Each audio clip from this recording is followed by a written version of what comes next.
Abra su Biblia en la carta de Santiago, capítulo número 1. Santiago, capítulo número 1, y vamos a leer del versículo 1 hasta el versículo 18. Por amor a los nuevos, hoy voy a leerlo en la nueva versión internacional que va a aparecer allí en pantalla.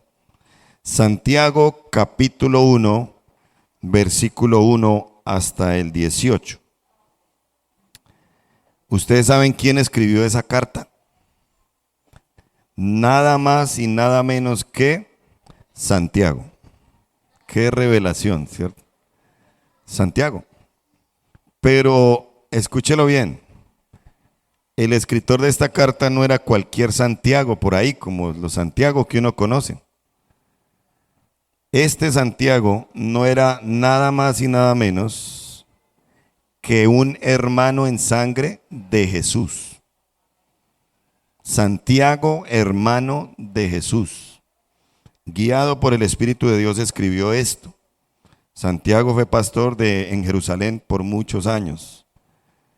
Y Santiago vio cómo después de que Jesús resucita y asciende, el imperio y la religión empiezan a perseguir a los cristianos.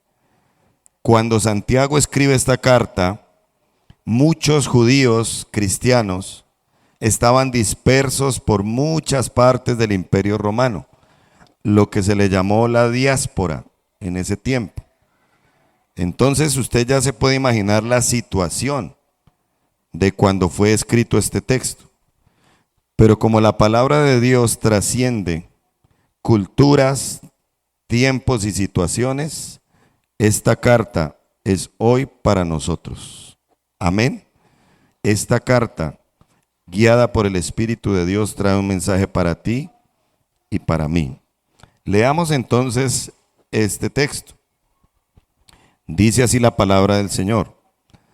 Santiago, siervo de Dios y del Señor Jesucristo, a las 12 tribus que se hallan dispersas por el mundo, saludos. Hermanos míos, considérense muy dichosos cuando tengan que enfrentarse con diversas pruebas, pues ya saben que la prueba de su fe produce constancia o paciencia. Y la paciencia debe llevar a feliz término la obra. ¿Para qué? Para que sean perfectos e íntegros, sin que les falte nada. Lea por favor en voz alta todos el versículo número 5.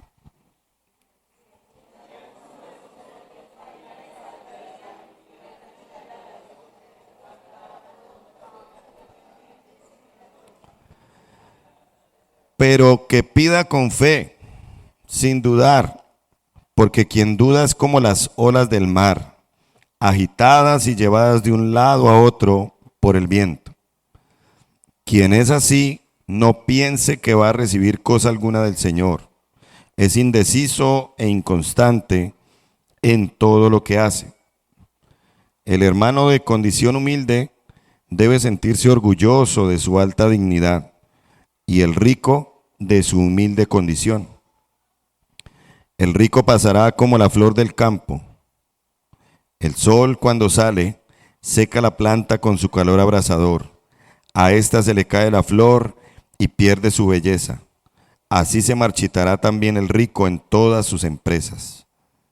Dichoso el que resiste la tentación, porque al salir aprobado, recibirá la corona de la vida que Dios ha prometido a quienes lo aman. Que nadie, al ser tentado, diga, es Dios quien me tienta, porque Dios no puede ser tentado por el mal, ni tampoco tienta Él a nadie. Todo lo contrario, cada uno es tentado cuando sus propios malos deseos lo arrastran y seducen. Luego, cuando el deseo ha concebido, engendra el pecado, y el pecado, una vez que ha sido consumado, da a luz la muerte. Mis queridos hermanos, no se engañen. Toda buena dádiva y todo don perfecto descienden de lo alto, donde está el Padre que creó las lumbreras celestes y que no cambia como los astros ni se mueve como las sombras. Por su propia voluntad nos hizo nacer mediante la palabra de verdad para que fuéramos como los primeros y mejores frutos de su creación. Amén y amén. ¿Cuántos alaban al Señor por su palabra? Gloria a Dios. ¿Cuál creen ustedes que es la palabra clave en este texto? Ustedes leyeron el texto igual que yo. ¿Cuál es la palabra clave en lo que ustedes leyeron? A ver, les escucho. Fe, sabiduría no. ¿Cuál? Paciencia tampoco. ¿Cuál es la palabra que encierra todo el texto? Pedirle a Dios no. Anótela ahí muy bien. Prueba. La palabra clave de este texto es la prueba. ¿Qué quería solucionar Santiago cuando le escribió a los judíos dispersos? Ayudarles a seguir adelante en Cristo a pesar de las pruebas. Y eso es lo que precisamente Dios hoy quiere hacer a través de este texto. ¿Se encuentra usted pasando por pruebas? ¿Sí o no? Porque es que desde que nos despertamos hasta que cerramos los ojos, vivimos rodeados de presiones, de luchas, de desafíos y de pruebas. ¿Sí o no? Es verdad. Nos enfrentamos a problemas familiares, nos enfrentamos también a crisis económicas, pruebas financieras, nos enfrentamos a situaciones médicas adversas. Una enfermedad se puede convertir en una gran prueba de fe. Las decepciones amorosas o las decepciones en las relaciones, puertas que no se abren, oraciones que parece que no son escuchadas. Hoy no quiero hablarles acerca de cómo evitar las pruebas, porque estaría mintiéndoles desde esta tarima. Porque las pruebas hacen parte de la vida. Sí o sí, las pruebas hacen parte de la vida. Y no podremos evitarlas. Pero lo que sí puedo decirles con mucha seguridad y en el nombre del Señor, es que tú y yo podemos sacar provecho de las pruebas. Si alguien lo cree, que diga amén.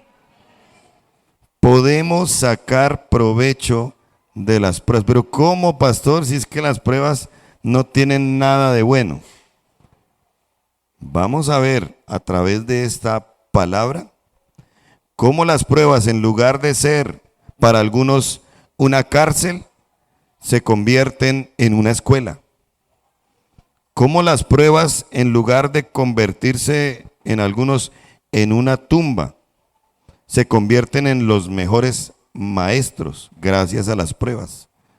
Hoy vamos a entender cómo las pruebas no se deben convertir en una excusa para rendirnos, sino más bien en una oportunidad para crecer.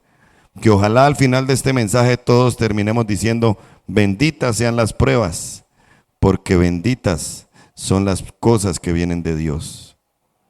Amén. En este día, el título de este mensaje, ya usted lo escuchó, es cómo sacar provecho de las pruebas. ¿Qué prueba está viviendo usted hoy en día? Hoy va a aprender cómo aprovecharlas, porque Dios no desperdicia una pena, Dios no desperdicia una prueba, Dios siempre gana, Dios nunca pierde, y así somos los hijos de Dios. Amén. Dice la palabra del Señor que a los que amamos a Dios, ¿qué? Que a los que amamos a Dios, ¿qué? Algunas cosas nos ayudan para bien, ¿sí? No, todas las cosas nos ayudan para bien. Amén.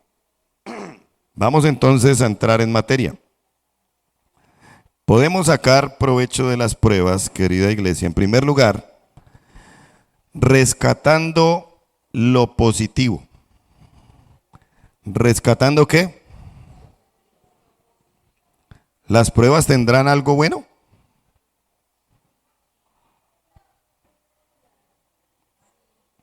Solo dos dicen que sí. Miren, las pruebas son como esas conchas de mar, que cuando la gente las abre, ¿qué encuentran? Una perla preciosa. Así considero yo las pruebas. Y miren lo que le dice Santiago a los cristianos de ese tiempo y el Espíritu de Dios a los cristianos de este tiempo. Versículo número 2. Les dice, hermanos míos, considérense muy dichosos cuando tengan que enfrentarse a diversas pruebas. A mí me hubiera gustado en algún tiempo borrar ese versículo de la Biblia. Porque es que normalmente cuando uno está en prueba, ¿está alegre o está triste? ¿O está bravo? Yo no he visto un hermano de esta iglesia al que uno le pregunta, ¿qué hubo, hermano? ¿Cómo está? Y me responda, bendecido, prosperado y en victoria porque tengo unas pruebas, pastor, que usted no se imagina. Qué cosa tan tremenda. Al contrario, cuando están en pruebas, ¿cómo los ve uno? ¿Cómo está, pastor? Ay, ni pregunte. ¿Qué le importa? Estoy mal. Ore por mí. ¿No les parece extraño lo que dice este versículo número? Estén re felices. O sea que de ahora en adelante, cuando le vea a usted contento, bien feliz, muy dichoso, ¿por qué va a ser?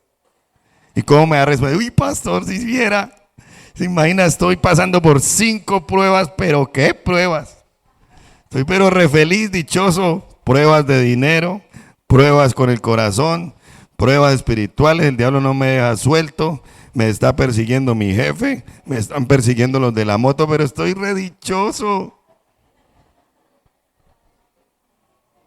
Esa es la orden que da este texto.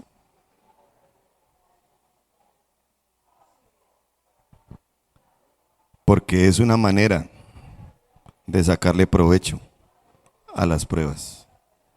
Toda prueba, por negra que parezca, tiene algo positivo. Se los aseguro. Pero ¿cómo puede uno estar dichoso en medio de pruebas y problemas? Santiago lo dice en el versículo número 3. Léalo. Dice, pues ya saben que la prueba de su fe produce paciencia. ¿Qué hay en esa concha llamada prueba? Cuando uno la abre y la descubre. Hay algo que creo que todos le hemos pedido a Dios, que es la paciencia. ¿Sí o no? ¿Cuántos necesitan paciencia? Levanten la mano los impacientes. ¿Sí?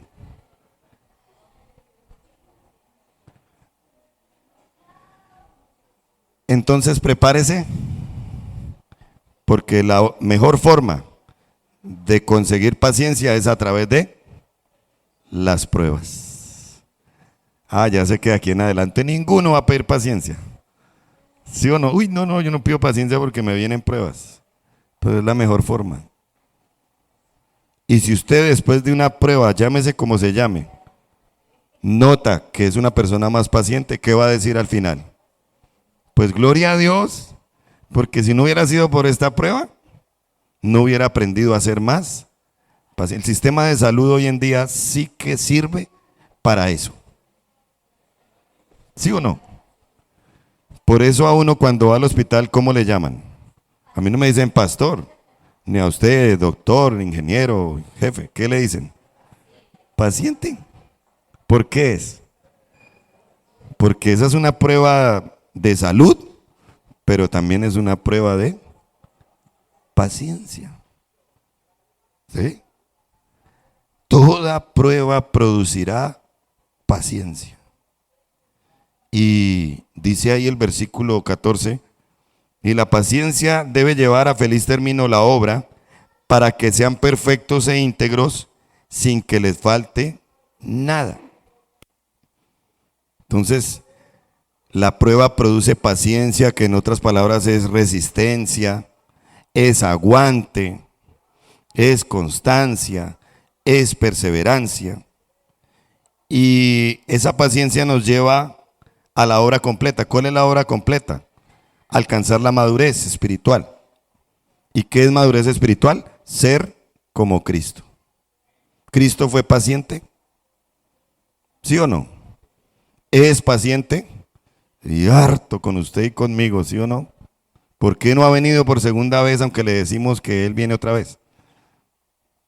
Porque tiene paciencia, esperando a que toda esta ciudad se convierta.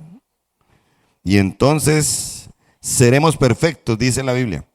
¿Qué significa esa palabra perfectos?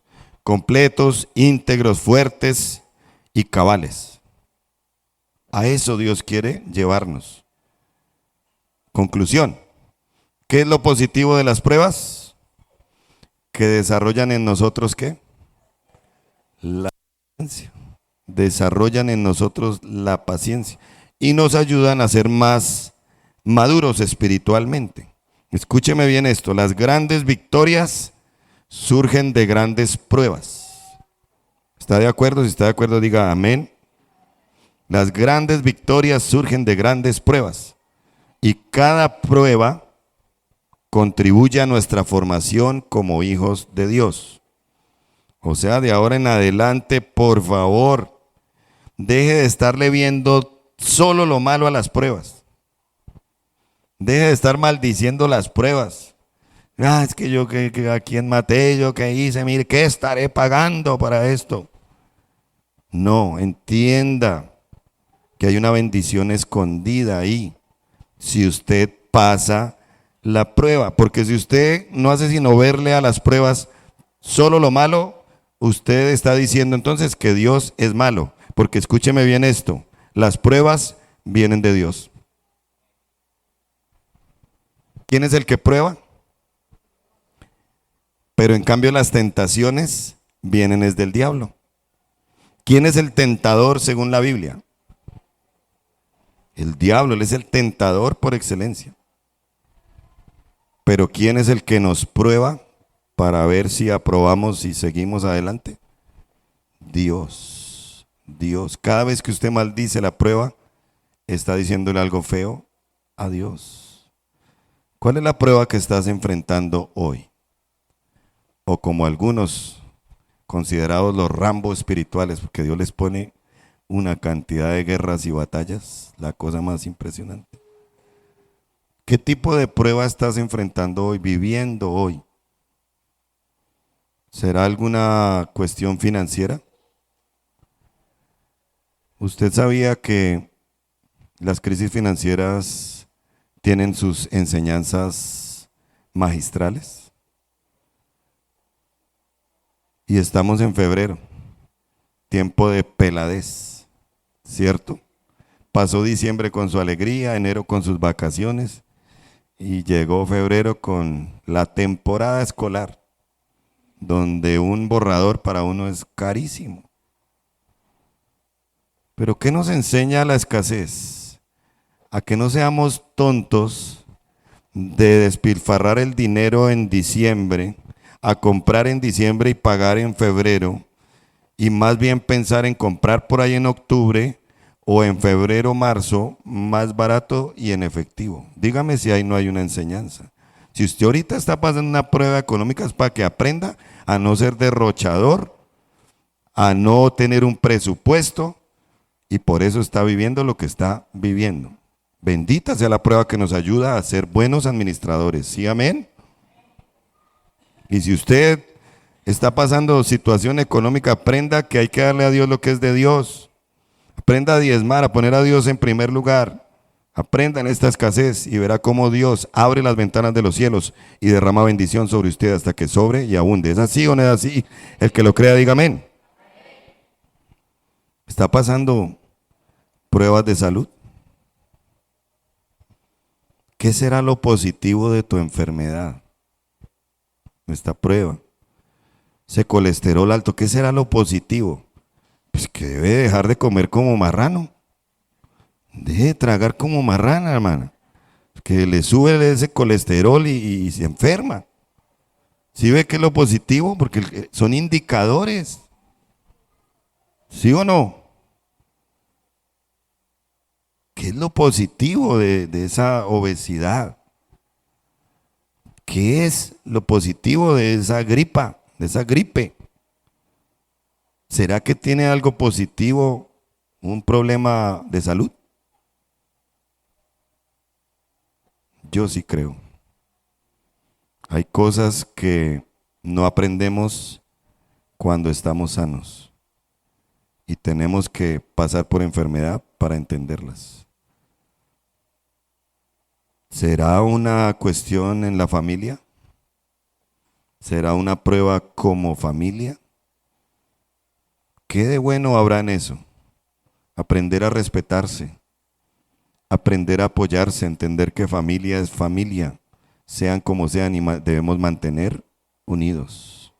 Benditas esas crisis familiares que nos hicieron entender que no es bueno que el hombre esté solo, que nos hicieron entender que hay que bajar la guardia, perdonar, pedir perdón y seguir adelante porque somos sangre. ¿Sí, amén? ¿Está de acuerdo conmigo o no? ¿Están aquí? ¿Están despiertos? ¿Cuántos dicen gloria a Dios? Por las pruebas. Esa crisis de fe, esos problemas espirituales, ese desánimo, ¿qué está produciendo en ti? Esa monotonía, ese burnout, si estás quemado o quemada espiritualmente. Escúchame bien, esa prueba tiene que acercarte a Dios. Todo eso está diseñado por Dios. ¿Para qué? Para que nosotros nos acerquemos a Él.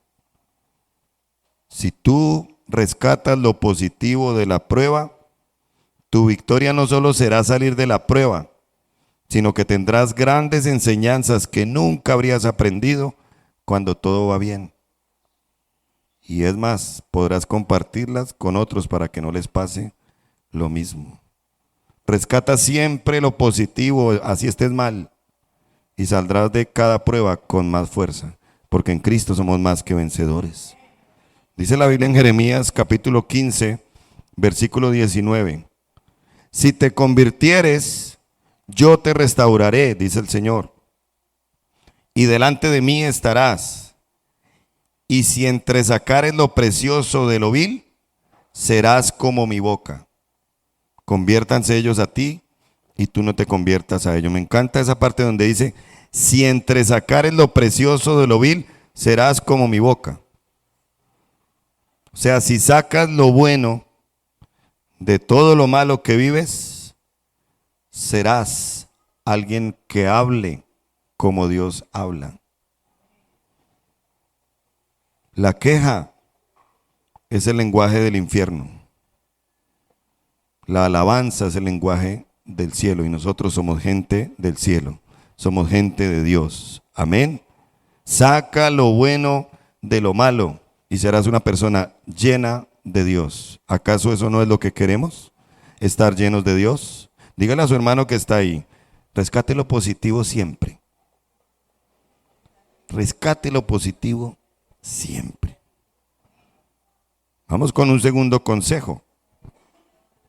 Y es el siguiente. Podemos sacar provecho de las pruebas resistiendo con sabiduría. ¿Qué es lo segundo que hay que hacer? Aguante. ¿Pero cómo? ¿Como las mulas? No. Con sabiduría. Versículo 5, mire lo que dice Santiago.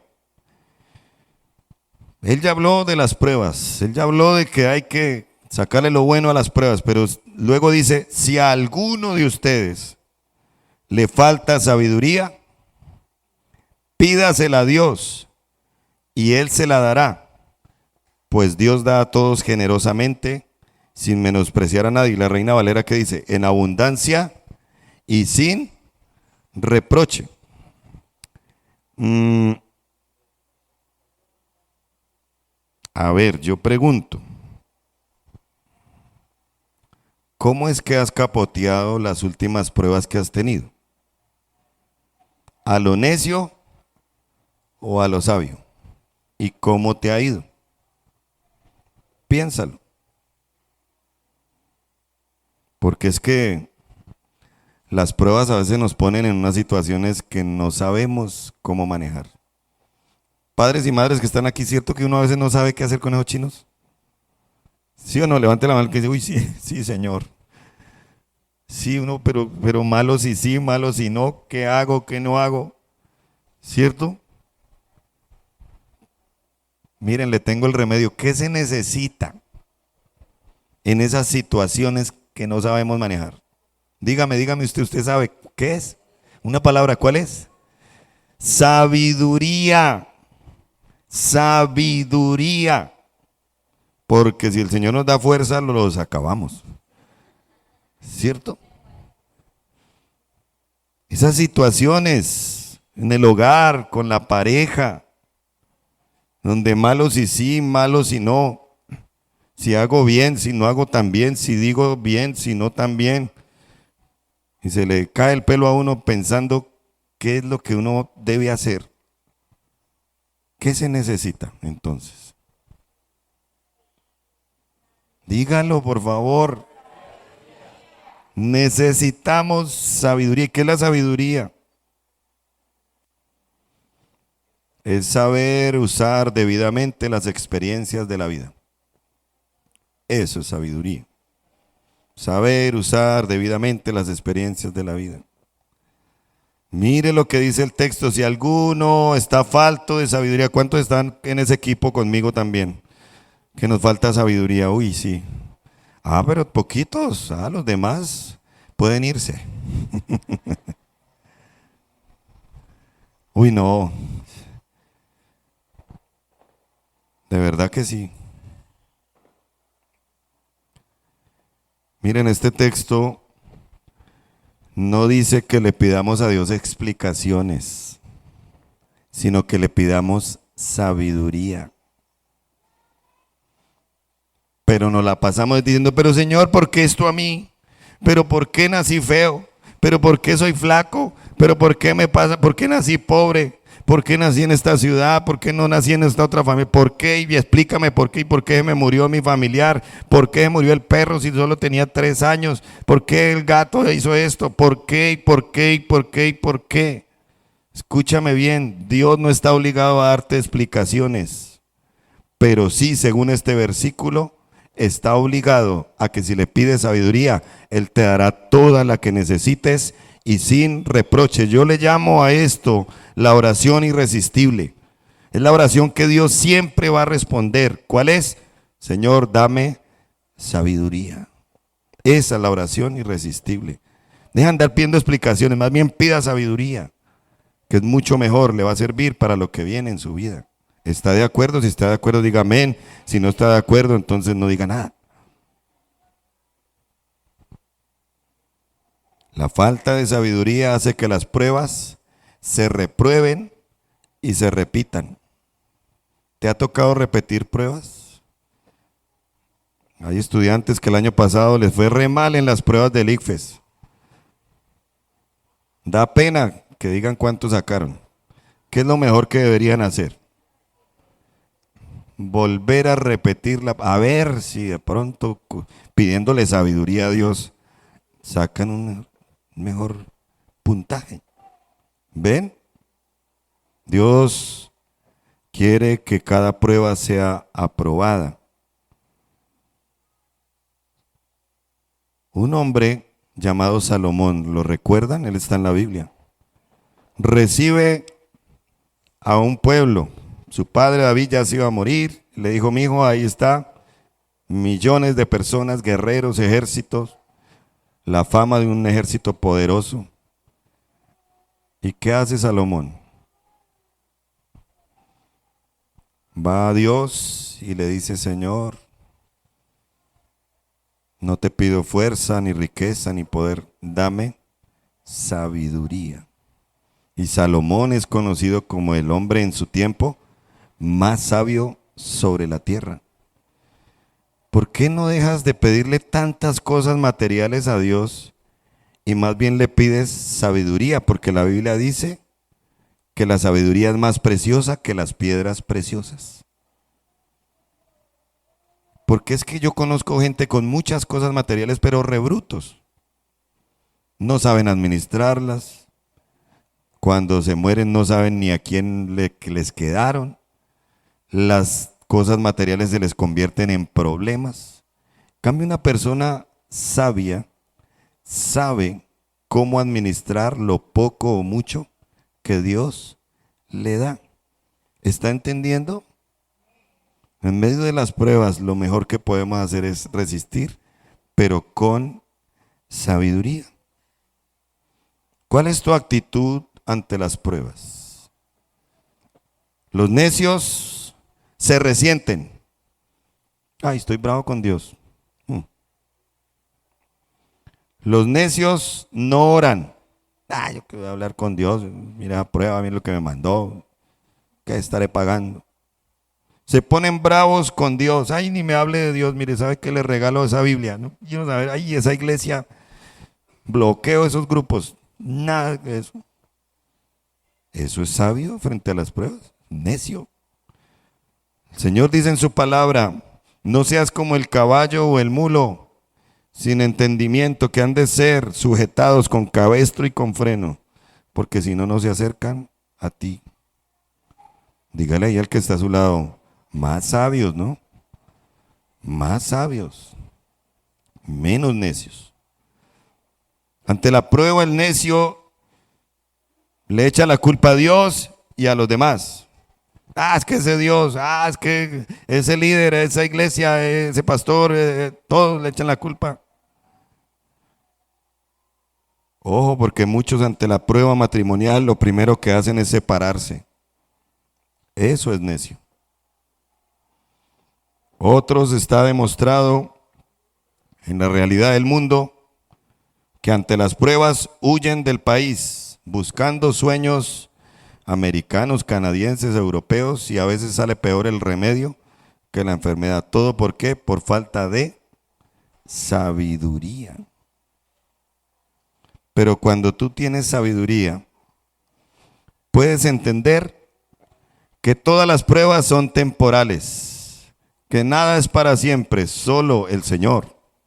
Amén. Cuando uno tiene sabiduría, uno puede entender que Dios está en el asunto, en todo lo que le pase a uno. ¿Lo ha comprobado usted?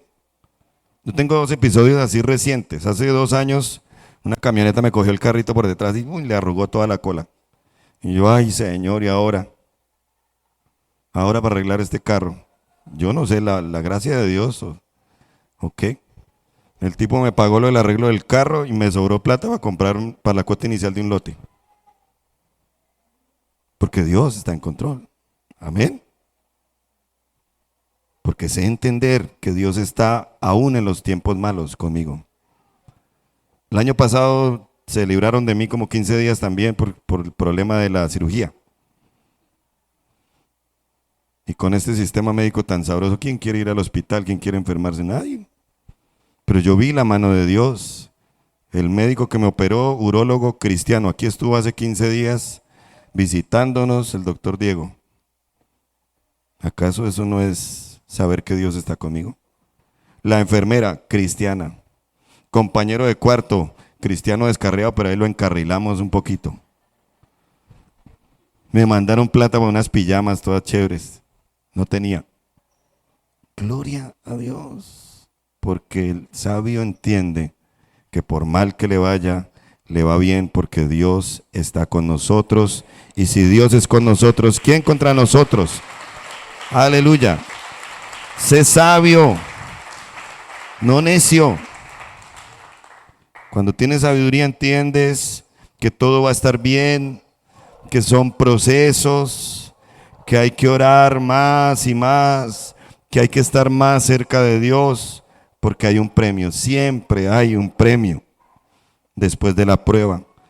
Qué lindo es el versículo número 12. Leámoslo todos. Miren, el versículo 12 es para ti. Resiste con sabiduría. Mire lo que dice.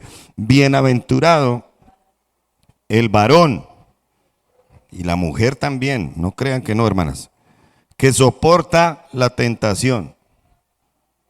Ah, pero es que ahí habla de tentación, pastor.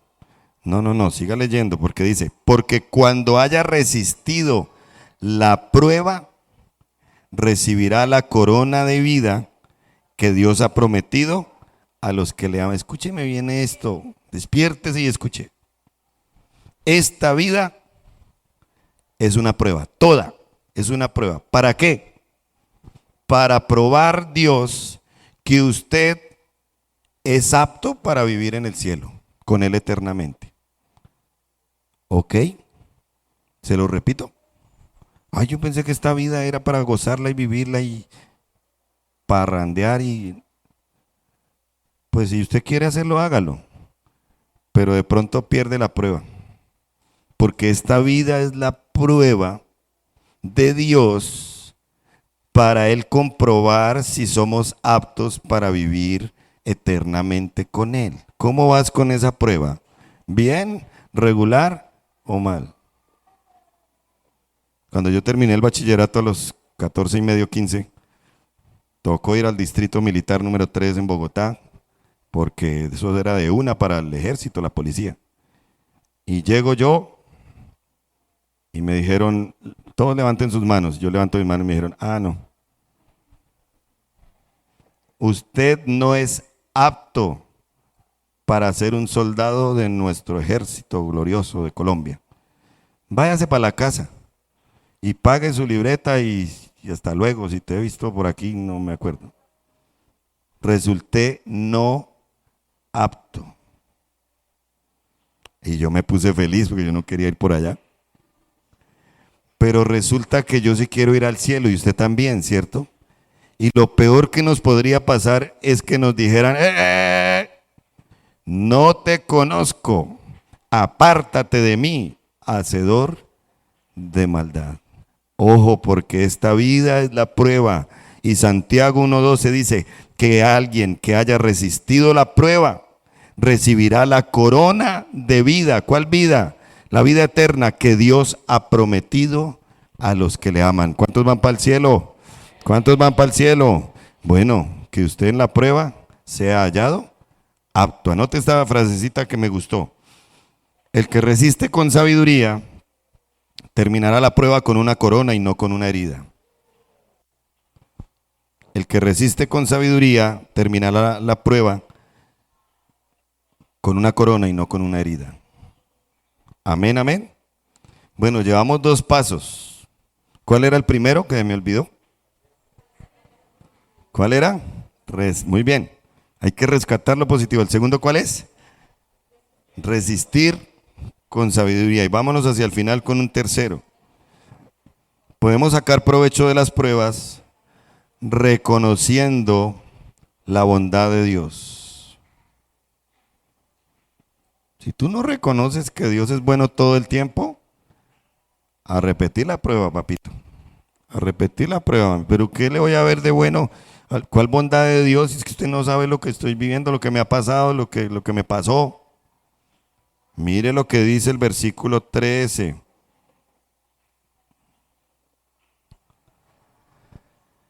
Que nadie, al ser tentado, diga, es Dios quien me tienta. Porque Dios no puede ser tentado por el mal, ni tampoco tienta a Él a nadie. En otras palabras, Dios no es malo. Dios es bueno, ¿sí o no? Y Dios es el Padre perfecto. ¿Usted como padre y madre tienta a sus hijos? Un ejemplo así crudísimo. Usted como padre de un hijo adolescente le traería una prostituta y se la pondría a él ahí al frente a ver el chino qué hace. Si toma posesión de ella. Yo sería un muy mal padre al hacer eso. ¿Para qué le voy a poner la tentación a mi hijo si puede caer en ella? Dios es tan buen padre que lo que hace es ayudarnos a vivir lejos de las tentaciones. Amén. El que nos pone ahí la tentación para que caigamos ya saben quién es. Ojo pelado. Sigamos leyendo. Entonces, la raíz del mal es Dios. ¿Dios creó el mal? ¿Sí o no? Pero los noto como nerviosos, indecisos. ¿Dios creó el mal? ¿Sí o no? No. ¿Dios creó las tentaciones? ¿Sí o no? No.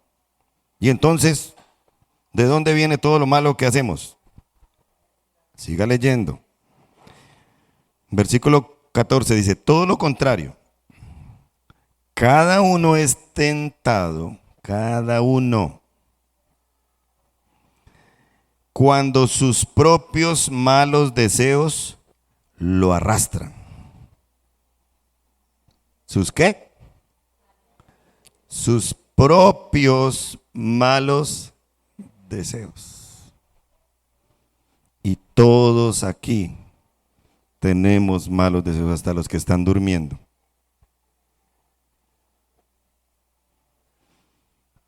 Hermano, ¿usted sabe en qué área es débil?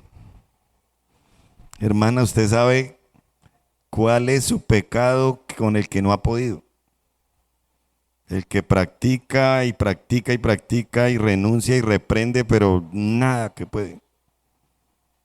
Malos deseos. Algunos tienen esa debilidad hacia lo sexual, todo lo que eso comprende. Otros en cuanto al dinero no son confiables. Otros tienen esa lengua como de 3 kilómetros, chisme, mentiras, blasfemias.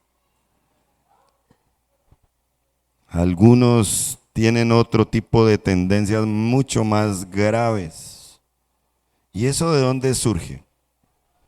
De ellos mismos, de sus malos deseos. ¿Desde dónde surge eso?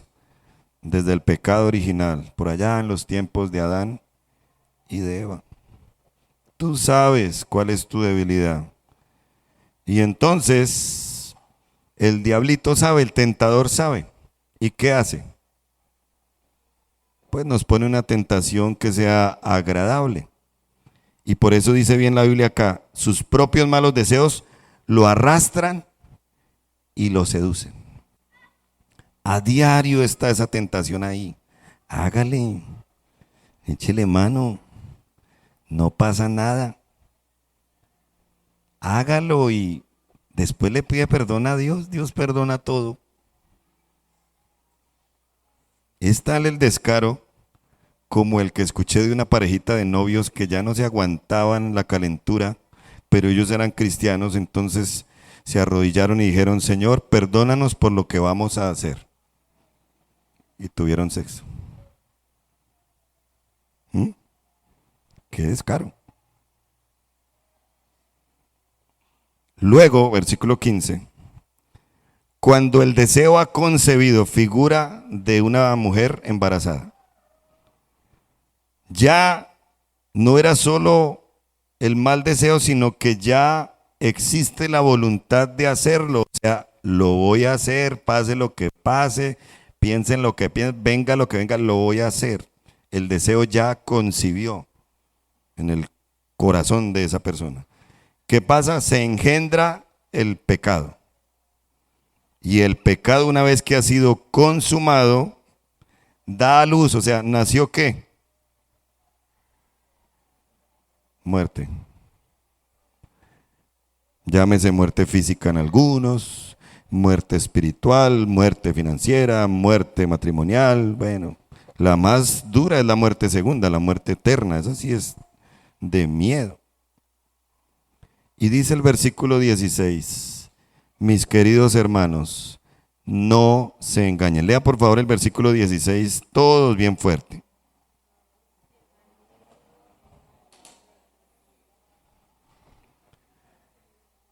Ay, cuando llegue alguien a decirle, no, es que Dios me mandó esta tentación y que por aquí, por ahí, ¿usted qué le va a decir? Santiago 1:15, ¿qué es lo que dice? Ay, querido hermano, no se engañe, no sea tonto. Porque es que nunca vamos a encontrar en la Biblia que Dios nos pone la tentación para que caigamos en ella. Nunca, jamás. Y escucha uno gente que dice así: Dios puso a esa mujer en mi camino y pues yo caí con ella. Pero Dios la puso, ¿en serio? Dios puso ese dinerito ahí y yo lo cogí para mí. ¿Dios hace eso? Uy, no, esto es para los golosos. Dios puso ese postre ahí solo que me decía cómeme y me lo comí.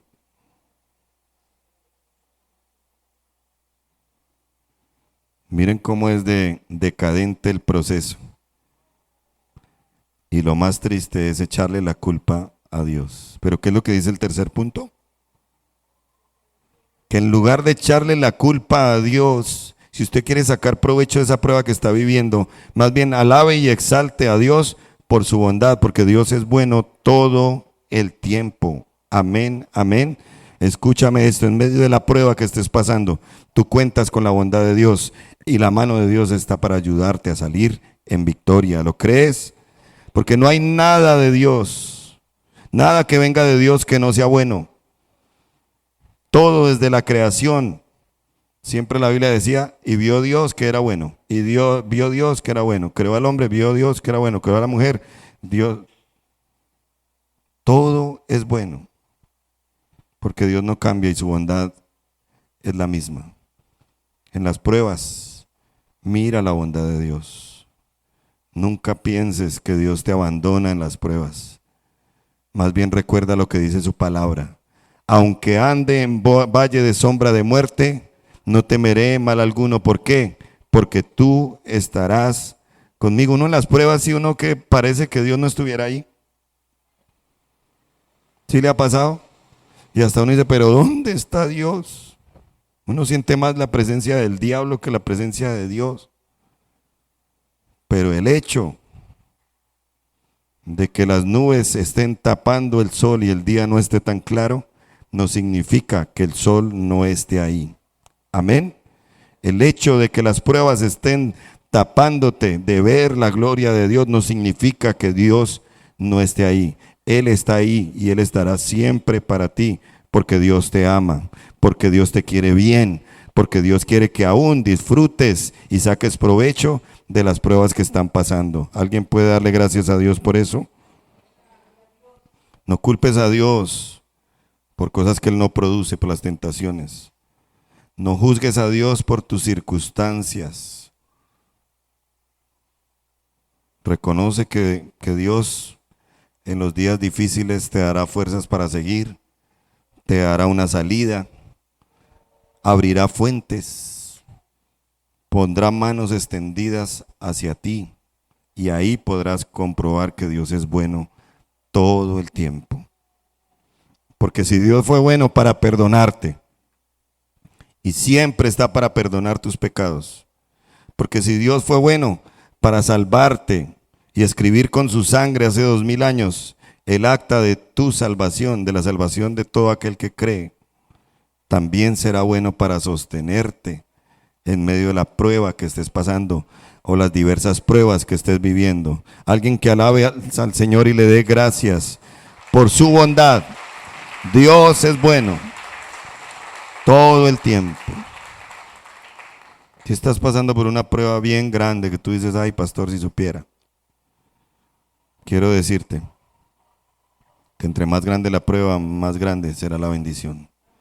Jesús tuvo que vivir una prueba única, la prueba más difícil que puede vivir un ser humano, y es cargar los pecados de toda una humanidad sobre su cuerpo en una cruz. Jesús cargó con la prueba más grande que la humanidad haya conocido, y no porque Él hubiera pecado, sino porque tú y yo hemos pecado. Pero ahí cuando todo parecía perdido, cuando todo estaba oscuro, Dios estaba obrando la salvación más grande de la historia. Dios estaba dando la victoria a una batalla épica. Esa cruz nos enseña que Dios puede usar el peor sufrimiento, la peor prueba, para producir el mayor bien para nosotros. Benditas sean las pruebas que nos acercan a Dios. Alguien puede decirlo ya con más conocimiento, con más argumentos. Una pareja viajaba mucho por diferentes países para comprar en tiendas de antigüedades hermosas vasijas. A ambos les gustaba mucho eso y los artículos de barro, las cosas antiguas. Y un día llegaron a una boutique y en medio de todo lo que veían les llamó la atención una taza. Y la vieron y ambos dijeron, uy, qué taza tan hermosa. Entonces le pidieron a la vendedora, déjanos ver esa taza. La vendedora le pasa la taza al esposo, él la toma en su mano y dice, uy, qué linda taza, mira mi amor, la taza, tan bonita. Cuando, oh sorpresa, la taza empezó a hablarles. Y la taza empezó a decirles, ustedes me ven así de bonita hoy, pero hace algún tiempo yo no era sino polvo.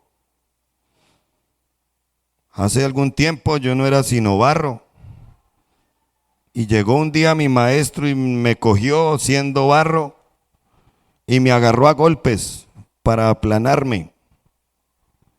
Y un día me enrolló y me volvía a pegar y yo le decía a mi maestro, no más, no me pegues, no aguanto más, no seas así de duro conmigo. Y mi maestro me decía, no, todavía no estás lista. Y me dejó de pegar mi maestro. Y entonces después me puso en un molino. Y me puso a dar vueltas y vueltas y vueltas y vueltas y vueltas. Y yo bien mareada estaba que me vomitaba. Y yo le gritaba, por favor, maestro, sáqueme de aquí, estoy muy mareada. No más vueltas, no más vueltas. ¿Por qué me tomas con tus manos así? Y mi maestro me sonreía y me decía, todavía no. Después me sacó de ese molino, yo toda mareada, y va y me mete a un horno. Ay, ustedes no se imaginan ese calor que yo tenía. Y mi maestro cierra la puerta del horno y lo enciende mucho más. Y yo le decía, maestro, sáqueme de aquí, qué dolor, esto duele mucho, me voy a quebrar, me voy a partir, por favor, ya, ya, ya, no más, no más, no más. Y él desde afuera me decía, todavía no, todavía no. Al rato me sacó de ahí, yo sudando, echando vapor. Yo pensé que eso era lo peor que me había pasado. Cuando me puso en una mesa y empieza a echarme un poco de pinturas, y ese olor yo no lo soportaba. Eso olía a tiner, olía a pegante, casi me vomito ahí de ese olor. Y yo le decía, maestro, no es necesario que me eches esto, yo no necesito esto. El maestro me miraba y sonreía y decía, todavía no. Después de esto me coge de la mesa y me mete a otro horno. Y yo pensé, ¿será por quejarme tanto que ahora me mete a este horno? ¿Pero por qué me vas a meter? Ya no necesito más este horno. Él me metió al horno, lo calentó 3 veces más y me dejó ahí mucho más tiempo. Y yo adentro, por favor, no, no más, no más, no más, no aguanto, no aguanto, me voy a volver polvo aquí.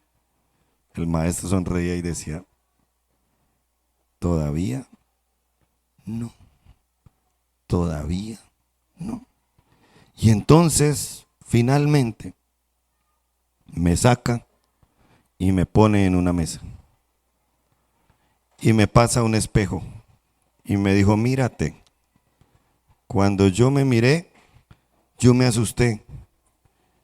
Y le dije, maestro, esa no soy yo. Yo soy un pedazo de barro.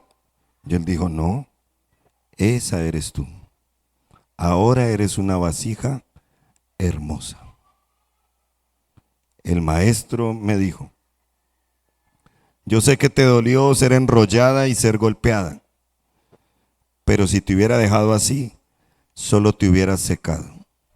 Benditas sean las pruebas. Amén.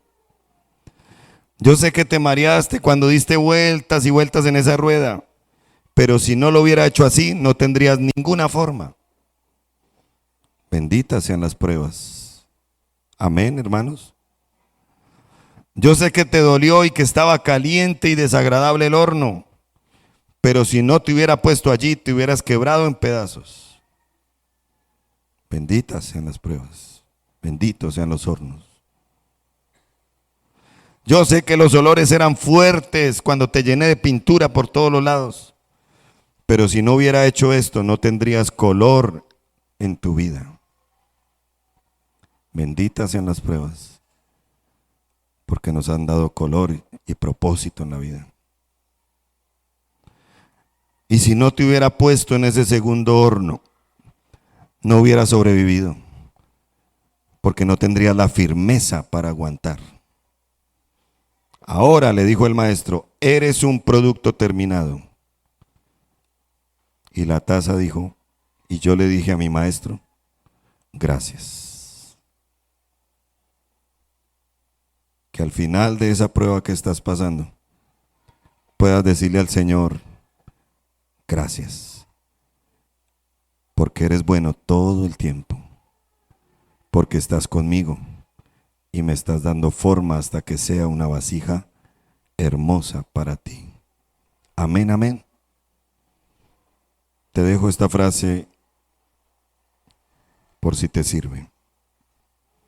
Si la recompensa quieres recibir, como Cristo, hay que resistir. Si la recompensa quieres recibir, como Cristo, hay que resistir.